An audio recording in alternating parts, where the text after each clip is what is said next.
Hi guys, believe it or not, we are starting the last unit for geometry, which will be circles. On the top of your notes, please mark down that circles is found in chapter 12 of your book. We are going to go off path for a while and use a different curriculum to do the circles. We found something that was much more organized, and so just know that chapter 12 is where you will find this information. All inclusive. You can find extra practice problems because we will not be using the book at all during this particular unit. Okay, so I'm going to write in some of these definitions and then we will talk through them. So let's just start with the definition of a circle. You probably need to pause, write down these definitions, and then unpause for the explanation. The circle is a set of points equidistant from a given point, the center. So over here, we're going to draw the center. We're going to call that center P, which means that this is referred to as circle P. A radius is a segment whose endpoints are at the center of the circle and on the circle. So let's take that same circle P and just draw an end to the circle, and we'll give that A, so that would be radius AP or radius PA. The next would be the definition of a chord. A chord is a segment with endpoints on the circle. So we're going to put 2 points on the circle, and we're going to connect them. That would be a chord.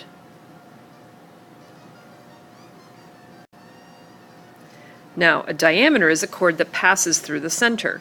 So we need to put our center on here again. And a chord, remember, has endpoints on the circle. So we're going to go right through the center. That would be a diameter.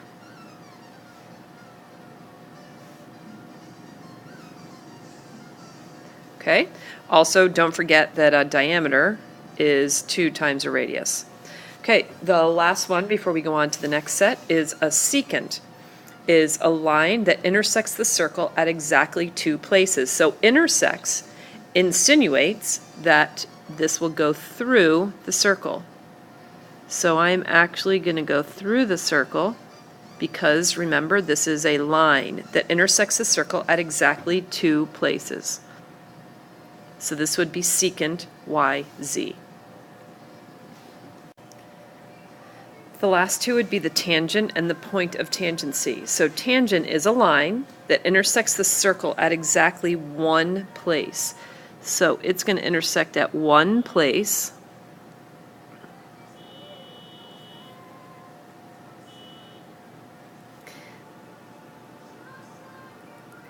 So that is the only place that our tangent, this is the line. So the tangent is the line that intersects a circle at 1 point right there.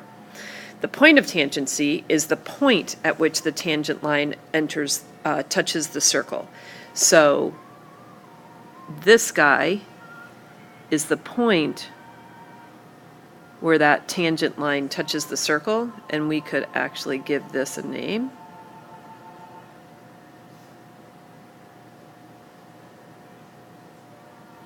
So in this case, the point of tangency is the point where the tangent line intersects the circle. Okay, so let's go with the next few definitions, and let's talk about a central angle. A central angle is an angle with the vertex at the center. So again, I'm referring to this as P, but I really could call it Z or K or M, it doesn't matter, and 2 sides that are radii.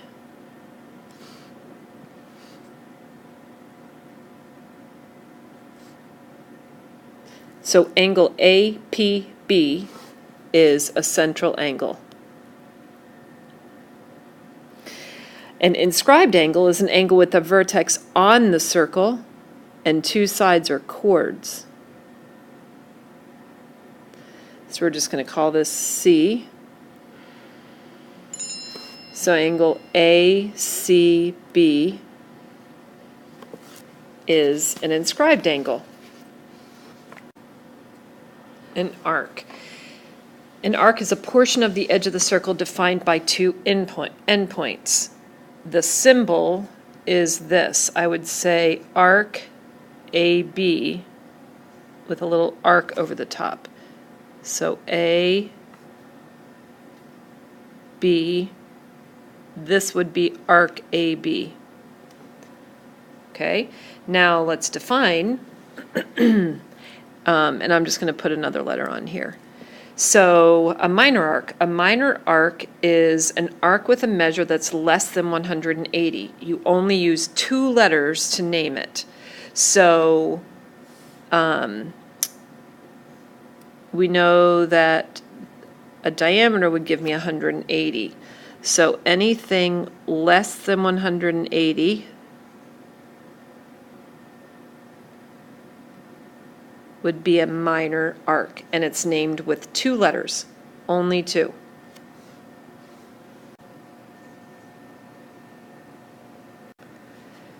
So a major arc is an arc with a measure greater than 180, and you use 3 letters to name it.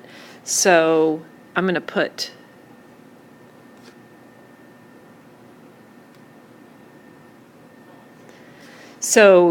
following this, I can't name it AC because this is AC.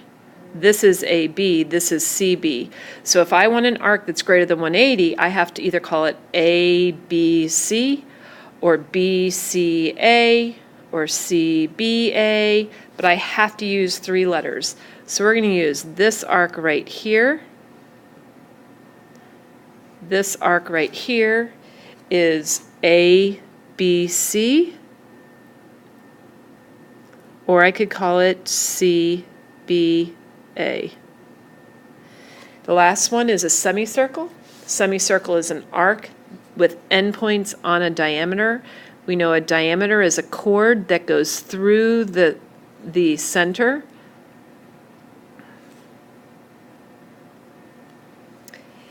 And so a semicircle would be from one endpoint of a diameter to the other endpoint of a diameter, and we will call that PZQ. So that would be arc PZQ.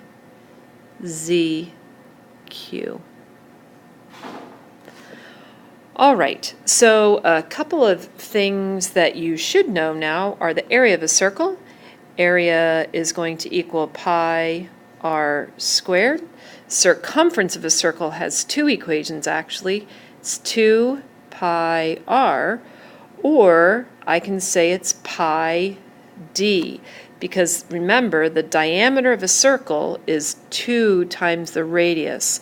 So I can combine 2 times the radius and make it into the diameter. So either of those equations work.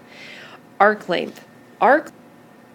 So the length of an arc, you have learned about the length of a circumference, which is all the way around. Well, what if I just want to know this piece of the circle? So it's a portion of the circle. So the arc length is going to be the percentage of the circle that you have times the circumference. And x here is going to be the degree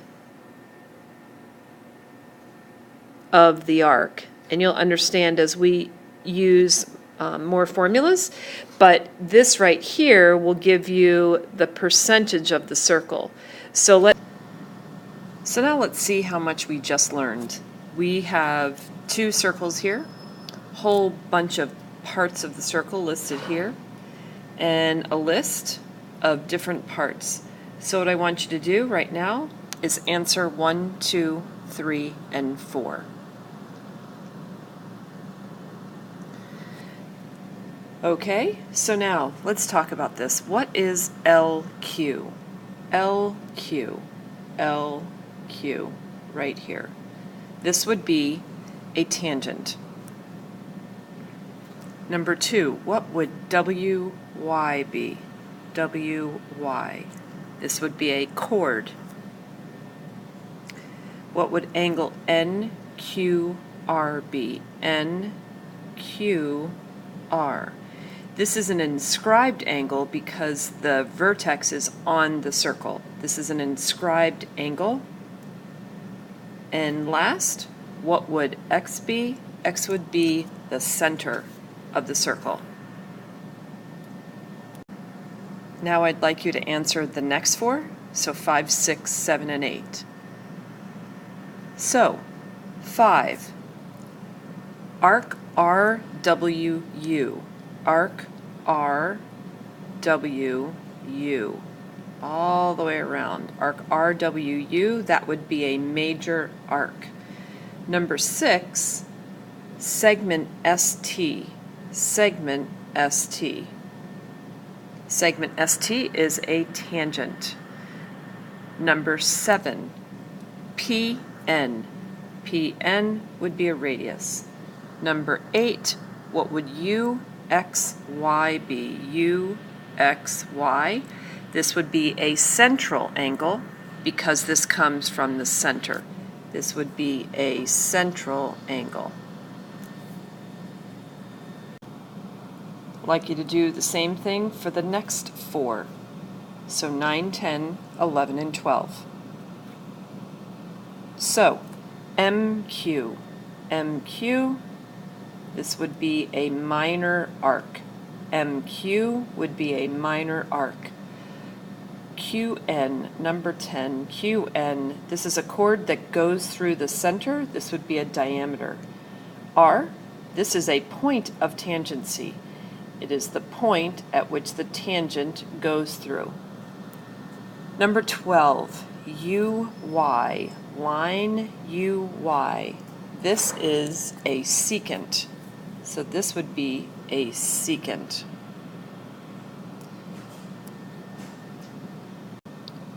Okay, now can you answer 13, 14, 15, and 16? So QRN. This is an arc that goes from one endpoint of a diameter to the other endpoint of the diameter. This would be a semicircle. MQP. Nope, sorry. Number 14 is MPQ. This is an angle that comes from the center, so it would be a central angle. Number 15, QR. This is a chord. Number 16, angle UYR. Angle UYR. So it is talking about this angle right in here. That is an inscribed angle because the vertex is on the circle. And now let's tackle those last four. So WY, this is an arc, so it either needs to be a major arc or a minor arc. It would be a minor arc because it is less than 180. Number 18, LN. LN, this would be a secant. It is a line or segment that intersects the circle at 2 points. This would be a secant. UX is obviously a radius, and RUY, RUY.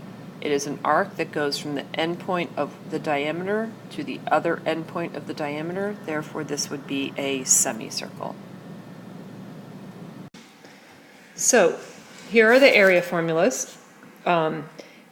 Remember, area has to have a radius. Okay, with circumference, I can do radius or diameter, but area, I have to have a radius. So I'm given the radius here, and I plug it in.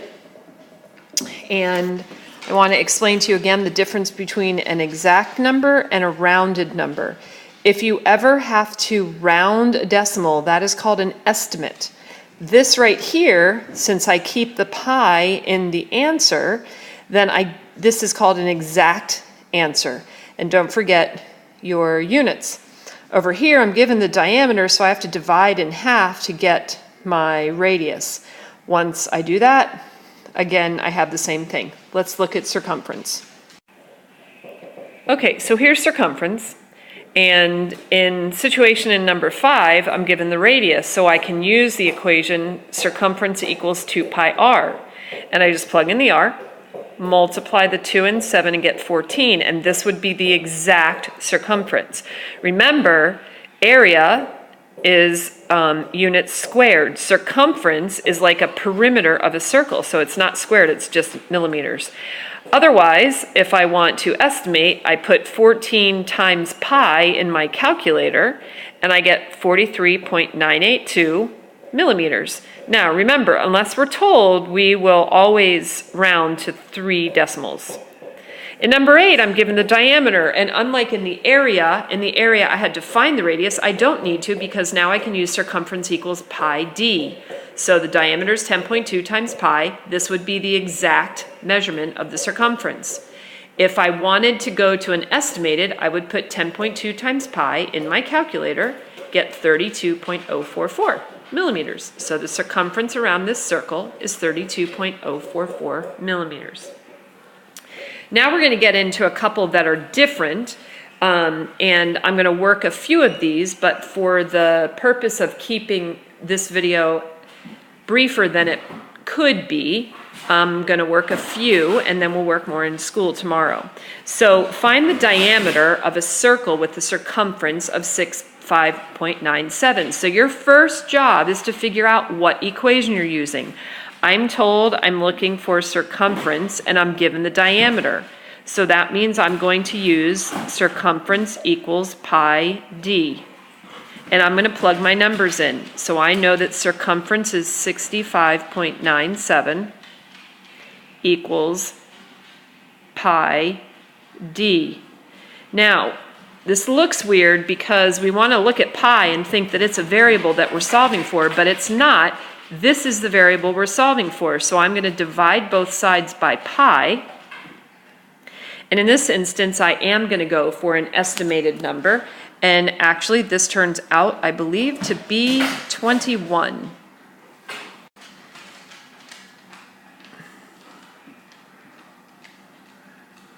It's actually 20.999, and we will round to 21. Okay, also, in these questions, be careful. It could have asked me what is the radius, then I would have divided the diameter in 2. Okay, let's move to the next page. Let's look at number 11. So 11 says, find the radius of a circle with a circumference of 35 pi yards. Okay, well, I have circumference and I radius. So I know the equation I'm going to use is going to be circumference equals 2 pi r. Now I'm going to plug in what I have. I know circumference is 35 pi. I know my formula is 2 pi, and remember, I'm looking for r. So I'm going to divide both sides by 2 pi, and I'm going to get r equals 17.5 yards. What if I wanted to do number 14? Find the diameter of a circle with an area of 90.25 pi. Well, I don't have an equation area with a diameter. So I'm just going to start with what I know. I know area is pi r squared. I have an area of 90.25 pi equals pi r squared. When I divide both sides by pi, the pi's cancel. I don't want to know what radius is. I want to know what radius squared is. I want to know what radius is. So I'm going to take the square root, and I'm going to get that radius equals 9.5. Here's one of those things that I was telling you about. Okay, a lot of people will say, okay, I found the radius. Don't forget, the question asked me to find the diameter. So I need to multiply that by 2, and I get that diameter equals 19 meters. These problems down here are probably the toughest takes a little bit of intuition when you're reading it. So right now, number 15 we'll start with, it says find the area of a circle with a circumference of 26 pi feet. Well, in order to find area, I need radius, but they give me circumference. So I know that circumference equals 2 pi r. So the circumference equals 2 pi r. If I divide both sides by 2 pi, I get 13. Okay, now I didn't want to find the radius.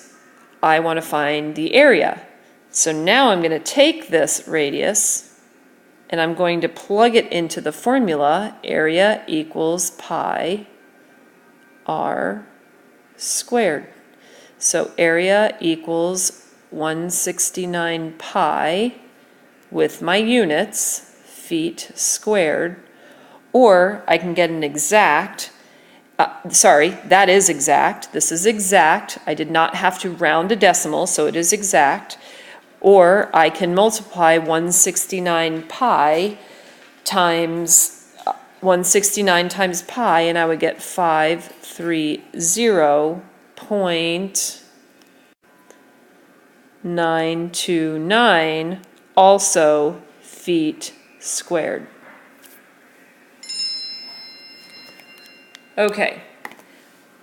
Find the circumference. Let's look at 17. Find the circumference of a circle with an area of 201.06 square inches. Well, again, they give me that area. So I know that area, and let's do this properly. Let's write down the equation, equals pi r squared. So I'm going to put in what I have.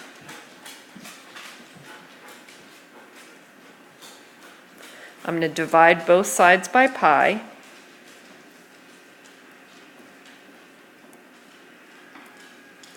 And I get 64. Well, that's a nice number because when I take a square root, I get that r equals 8. Now I can take this r equals 8 and plug it into the circumference formula. So I get circumference equals 2 pi 8. So it either equals 16 pi inches or multiply 16 by pi and get 50.265.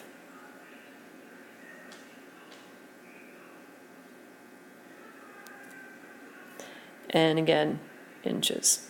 Okay, that's it for this lesson. See you class tomorrow.